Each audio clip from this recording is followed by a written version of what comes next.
the early summer of 1981, a three-year-old man named James Carlton Ridgway arrived alone in Texas Hill Country, a rugged and expansive stretch of limestone hills, deep canyons, and winding rivers that spanned more than 30,000 square miles in central Texas.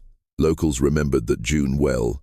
The heat had settled early, heavy and dry. The Llano River shimmered like glass in the sun, and the cedar-covered hills hummed quietly with seekers. It was the kind of place people went to disappear for a few days, to camp, hike, write, or just be alone. James Ridgway wasn't a Texan. He was from Boulder, Colorado, where he worked as a freelance nature writer and photographer. He'd recently published a piece in Rocky Mountain Living about the emotional benefits of solitude in wilderness settings. Friends described him as introspective, calm, and often lost in his thoughts, someone who could spend hours just listening to the wind. According to a gas station clerk in the small town of Mason, Texas, James stopped in on the afternoon of the 4th of June, 1981, asking for directions to a rarely used trailhead near Hickory Creek, a tributary of the Llano River. He had maps, 2 jugs of water, canned food, a large olive-colored backpack, and a 35mm Nikon camera around his neck. He signed in at a ranger station 15 miles west of Llano, where visitors were required to note their names and estimated return date. In James's careful handwriting, the log read, Name, James C. Ridgway. Arrival the 4th of June, 1981. Return the 8th of June, 1981. Purpose, camping and photography. He was never seen again. When James failed to return by the 8th of June, no one immediately noticed. He lived alone, had no spouse or children, and his freelance work meant no office awaited him. But by the 12th of June, his sister, Margaret Ridgway, grew concerned. James had promised to call her after his trip, something he always did after going off-grid. The phone never rang. She contacted local authorities in Llano County, who retrieved the ranger station log and verified his planned route. That same day, a search and rescue team was dispatched, including tracking dogs, a helicopter, and volunteers from nearby towns. They found nothing. The weather had remained clear during James's estimated camping period. No storms, no floods. His car, a brown 1973 Plymouth Valiant, was found parked exactly where he'd told the ranger he'd leave it, under a cluster of live oaks near a dirt trail entrance. Inside the vehicle, his wallet tucked into the glove box, a box of developed film rolls, a partially written journal with passages reflecting excitement about getting lost in the green silence. But no signs of a struggle, no signs of panic. The trail he'd chosen was rarely used, known mostly to hunters and local hikers. It twisted deep into the Hickory Wilderness, where cell service didn't exist and many sections were unmapped. Volunteers scoured the area for 4 days, calling his name, checking cave systems and river bends. No gear, no body, no camera, just absence. The official report filed in August 1981 listed James Ridgway as missing, presumed lost. The most likely theory at the time, he had fallen possibly into a ravine or riverbed and succumbed to injury or dehydration before he could make it back. But Margaret never accepted that. She pushed for further search efforts, launched a private fundraising campaign, and distributed over 2,000 flyers throughout Texas and Colorado with her brother's face on the words, "Have you seen this man?" In 1983, 2 hikers reported finding a tattered olive sleeping bag and what looked like a cooking pot near a dry creek in the Cavern Draw area, 11 miles north of Hickory Creek. But when a search party returned, nothing was there. Either the hikers had been mistaken, or someone or something had removed it. By 1985, the case went cold. By 1987, 6 years after James Ridgway vanished, the story had become a quiet legend in the small towns of Llano, Mason, and Junction, especially among park rangers, hunters, and backcountry guides who knew the hill country terrain. Some spoke in hushed tones about the ghost hiker, a man who had walked into the canyons and was still out there somehow watching. Others said James had found something he wasn't supposed to, an old moonshiner's trail or even a hidden shelter used by fugitives. It was rural Texas, after all, where history ran deep and unrecorded, but official channels remained silent. His file sat in a metal cabinet in the Llano Sheriff's Office marked with a red tab and the word inactive. Then, in 1989, a new deputy named Caleb Duncan joined the department. Young and eager, Duncan was reviewing cold cases when he came across James Ridgway's file. Something about it gnawed at him. The precision of the journal entries, the lack of any gear found, and how a seasoned outdoorsman could vanish so cleanly in an area that, while remote, wasn't wilderness in the Alaskan sense. Duncan tried reopening the search, but was told by his superior, "That one's done, son. We got bodies with names on them. Ridgway's gone." But Duncan quietly kept digging. In late 1990, Margaret Ridgway sent a package to the sheriff's office, a box of her brother's belongings from his apartment in Boulder. Among the contents, 2 undeveloped film rolls, a second trail map, not the one recovered from his car. Deputy Duncan noticed something odd. The trail map found in James's apartment had red pen markings showing a loop that didn't appear on official park maps, a series of switchbacks, and a clearing marked with an X. Cross-referencing it with satellite imagery, Duncan realized that this section led to an elevated ridge overlooking the South Fork of Hickory Creek, a spot locals called Buzzard's Hollow, known for its steep drop-offs and dry air. No search team in 1981 had ever reached it. It was considered too far off the main trail and not on any known route James was believed to have taken. Duncan submitted a request for a specialized search, but again it was denied, so he went up himself on the 2nd of February, 1991. Deputy Duncan, accompanied only by his cousin, a local guide named Wesley Troder, hiked the mapped path toward Buzzard's Hollow. After 6 hours of difficult climbing, they reached the plateau, and there, just past a grove of mesquite trees, they found something. Embedded in the dry soil was the rusted frame of a portable camp stove, half buried under leaves and limestone chips. Nearby, they found a piece of fabric wedged under a boulder, faded olive green, consistent with the type of backpack James had carried. But what caught Duncan's attention most was a tree, an old cedar with initials carved deep into the bark. The letters were weathered but legible. JRR 6681. The 6th of June, 2 days after James had signed into the ranger log, there was no question anymore. He had been here. But why had no one found this site before? It was a dry summer in 1995, the kind where the heat cracked the earth and even the snakes stayed underground. Huell Country State Park had expanded its boundaries that spring, opening new territory to rangers and conservation researchers, land that hadn't been touched in decades. On the 19th of July, 2 surveyors from the Texas Parks and Wildlife Department, Emily Sanchez and Victor Hale, were tasked with charting terrain along the southern slope of Buzzard's Hollow. It was an area most rangers avoided, steep, silent, and full of loose stone. Their goal was ecological, mapping invasive cedar spread. But what they found changed everything. Near the base of a rock shelf, under a natural overhang shaded from the sun, they spotted a collapsed tent frame tangled in weeds and roots. It was old, sun-bleached, fragile, but unmistakably a campsite. Rangers were called in immediately. The site was cordoned off and the Llano County Sheriff's Office was notified. Deputy Caleb Duncan, still with the department after 14 years, was the first to arrive. He knew what it was before the others did. The items recovered included a rusted camp stove matching the one he had found years before, a corroded metal cup still balanced on a stone as if once placed carefully, threads of canvas fabric consistent with the type of backpack James had carried, a broken film camera lens wedged between rocks and buried shallow in the dirt, a notebook with a leather cover, fragile but intact. The initials JCR were scratched faintly into the back, but no bones, no clothing remains, no sign of James Ridgway himself.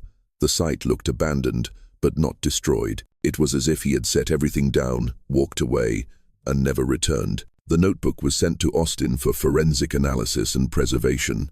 Specialists worked for weeks to dry and separate the pages, recovering as much handwriting as possible.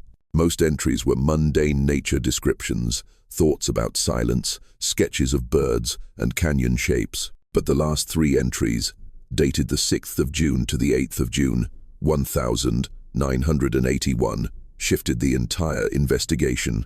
They read the 6th of June. Climbed farther than planned. Found a ridge no one seems to have touched in decades. Strange feeling here, like I'm being watched. No sound but wind. The 7th of June. Saw a man this morning. Didn't wave back. He was standing above the ridge. Not a hiker, no gear, just standing. Something isn't right.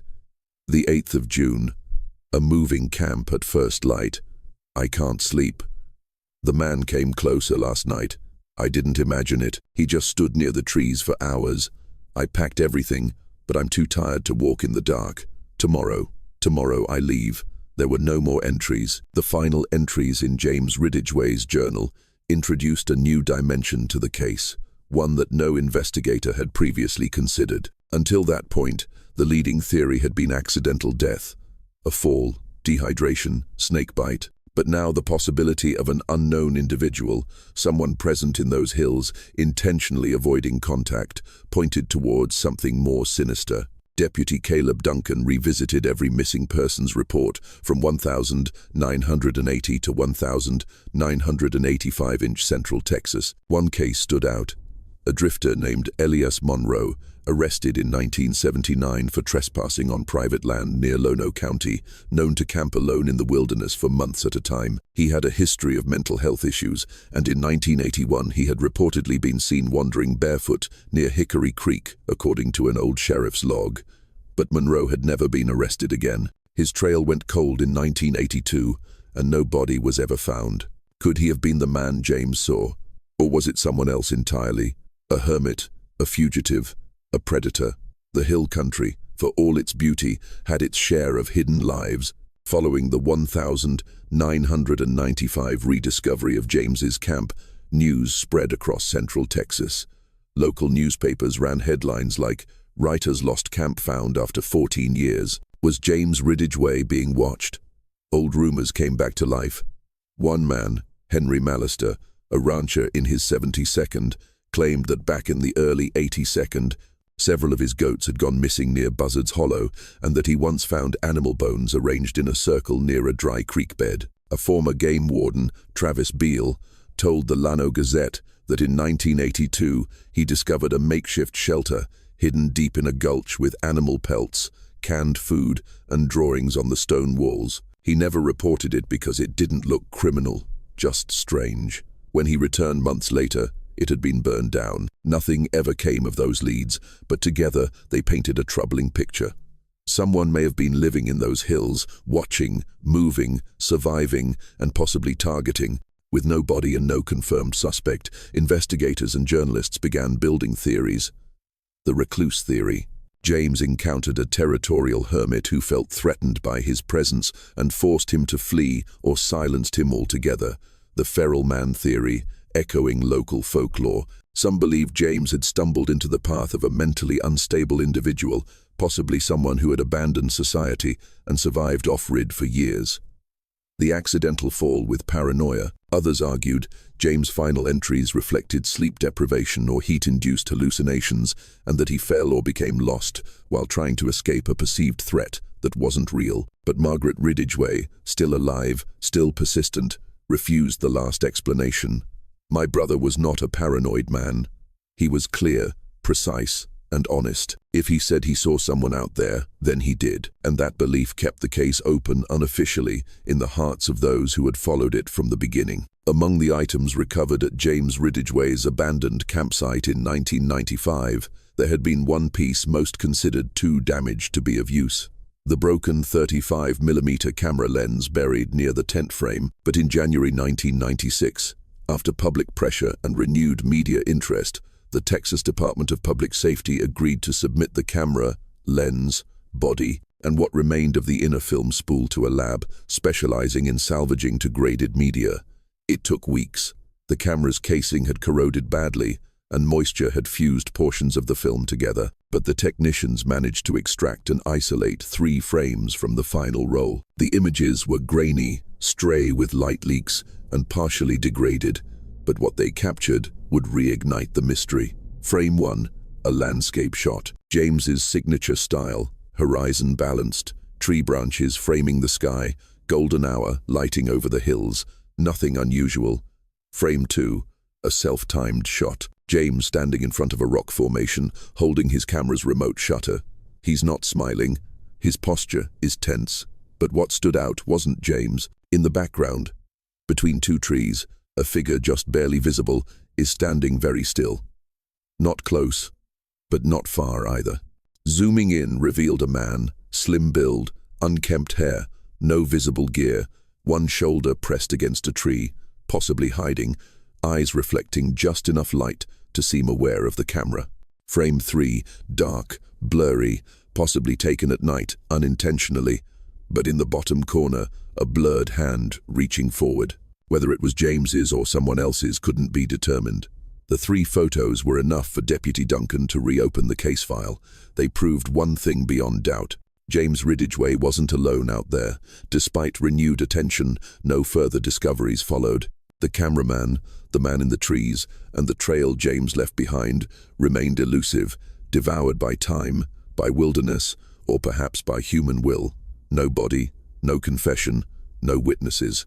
In 1997, James Ridgway was declared legally deceased, though Margaret refused to hold a funeral. She kept his journal, the enhanced photo, and a map of hill country on her wall, with a red pin at Buzzard's Hollow. In an interview that year, she said, "Somewhere in those hills, someone knows or knew, and someday maybe silence won't be enough to keep it hidden." In early 1998, a man named Caleb Duncan, no longer a deputy, now working as a private investigator, received a phone call from a property caretaker outside Junction, Texas, about 30 miles southwest of Hickory Creek.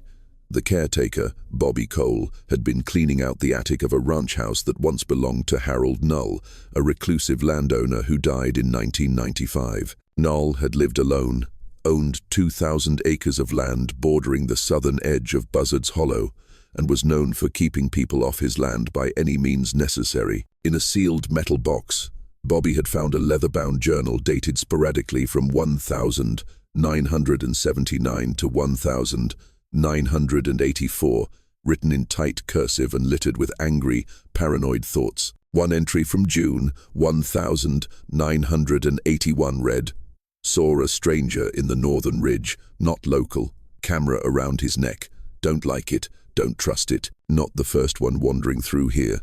Another dated the 9th of June, 1980. One said simply, "Still no sign of the hiker. Maybe he found what was left." It wasn't signed, but it was chilling. Duncan pushed for a private search of Noel's former property. By then, the land had been inherited by a distant nephew who had no objection so long as they steered clear of the livestock fences. On the 28th of March, 1998, Duncan, along with 2 volunteers, and a cadaver dog, hiked into a low valley that had never been surveyed. They found a collapsed stone structure, possibly a decades-old hunting shelter, scattered animal bones consistent with deer and goat, some deliberately arranged in triangular piles, and under a rusted iron panel nailed into a hillside, a sealed tin box containing 2 .22 caliber rounds, a faded Polaroid of the ridge, date unreadable, and a necklace with a small silver compass pendant. Margaret Ridgway later confirmed that belonged to James. "It was a gift from my father. He wore it on every trip." Still no body, no direct evidence, but the area was now considered a crime scene. In June 1998, DNA residue was recovered from the silver compass's hinge using advanced touch DNA methods. The sample was degraded, but partial markers matched James' profile taken years earlier from a toothbrush his sister had saved. The match wasn't enough to legally confirm death by homicide, but it placed James, or at least something he had worn, at a location far from his last known campsite. So, how did it get there? Had he fled, been chased, or had someone else taken it? The answer remained buried. Duncan dug deeper into Harold Null's background. He learned that in the late 1972, Null had been charged with brandishing a rifle at 2 hikers, but the charges were dropped after both victims refused to return to Texas to testify. Locals said Null talked to shadows and believed strangers were spying on his land for oil companies or the government. A rumor surfaced that Null had once buried something near a dry gulch and told a neighbor he was keeping secrets safe from thieves.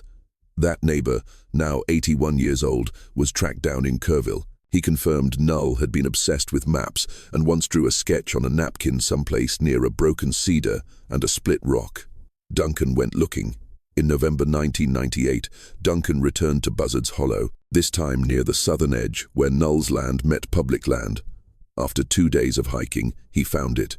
A massive rock split clean down the center by what looked like a lightning strike. Beneath it, he discovered a shallow depression filled with stones that had clearly been stacked by hand. It took hours to clear. At the bottom was a metal ammo box rusted shut. Inside a charred notebook, too damaged to recover, and a second Polaroid. This one clear, James Ridgway standing, hands behind his back, eyes slightly unfocused, taken at dusk. Trees behind him were unfamiliar. The photo was real, but who took it? The second Polaroid showing James Ridgway with his hands behind his back was the most direct evidence yet that someone else had been present and possibly controlling the situation. The FBI was consulted once again in early 1999, particularly Special Agent Teresa Lynn, a forensic image analyst with experience in backcountry crimes. She examined the photo under high-resolution scans and noted the lighting and exposure settings indicated it was taken by someone familiar with photography. The angle suggested the photographer was standing at eye level, less than 10 foot away. There were drag marks in the dirt near James's feet, but more chilling than anything else was this. Zoom enhancement revealed what appeared to be a thin rope at Ridgway's wrists, barely visible in the shadow.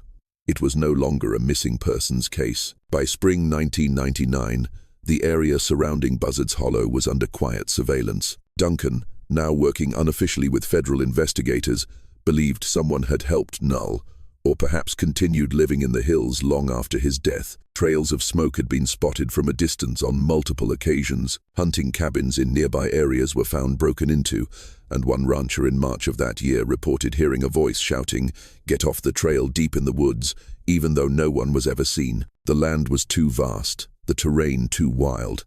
Whoever had lived out there, or still did, knew the land far better than any outsider ever could. Still, no arrests were made. No one stepped forward, and the hills kept their silence. In late 1999, a new land survey for a private hunting lease near the southwestern border of Null's property uncovered a buried oil drum sealed with industrial-grade tape. Inside a tattered tarp, one hiking boot cracked and dry rotted.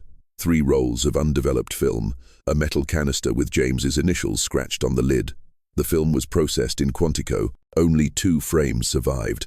A close-up of a handwritten journal page, not part of James's known journals. A blurred image of a fire with a silhouetted figure seated beside it, too distant to identify. The journal page read, "If someone finds this, I want them to know I tried to leave. I made it to the hollow, but he was faster. I don't know how long I've been here. I hear things moving at night. Sometimes I think I'm already gone." In 2000, James Ridgway's case was officially classified as a homicide by unknown individuals. A memorial was held in Boulder, where Margaret read aloud passages from his recovered journal. The authorities declined to name a suspect publicly, though internal documents strongly suggested Harold Null had either participated in or witnessed the final days of Ridgway's life, and that others might have helped him. The land was sold. The canyon grew quiet again, but hikers still leave stones near the edge of Buzzard's Hollow, forming small cars around a cedar tree with 3 carved letters, JR. To this day, James Ridgway's body has never been found. His story lives on in forums, books, and in whispered conversations between seasoned rangers who know hill country better than anyone. Some places aren't lost, they're hiding, and some people don't disappear because they wanted to. They disappear because someone was waiting.